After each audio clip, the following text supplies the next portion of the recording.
দেখুন, ব্যবস্থা তো অবশ্যই হবে।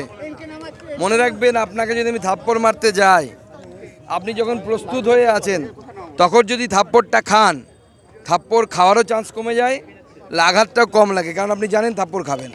থাপ্পড়টা মারতে তখন হয় যখন আপনি আনপ্রিপেয়ার্ড থাকেন, অর্থাৎ অপ্রস্তুত থাকেন। অপ্রস্তুত অবস্থায় যদি থাপ্পড় মারা যায়, থাপ্পড়টা সপাটে হয়, গালে ভালো করে বসে। তো ভারতবর্ষ সেটাই করবে, সপাটে যাতে থাপ্পড়টা বসে। এখন আপাতত যা দেয়া হচ্ছে ছোটোখাটো হোমিওপ্যাথিক ডোজ দেওয়া হচ্ছে। আগামী অপেক্ষা করুন, এলোপ্যাথি, অ্যান্টিবায়োটিক সব দেবো, আয়ুর্বেদিক যা যা আছে সব দেওয়া হবে।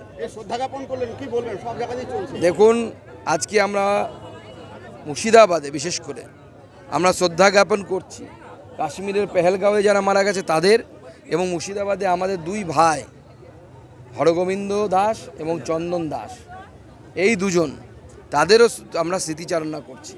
এবং জম্মু কাশ্মীরের পেহেলগাঁওয়ে যাদেরকে গুলি করে মারা হয়েছে ধর্মের জন্য, প্যান্ট খুলে, নাম যাচাই করে প্যান্ট খুলে খতনা হয়েছে কিনা দেখে মানুষগুলোকে মারা হয়েছে।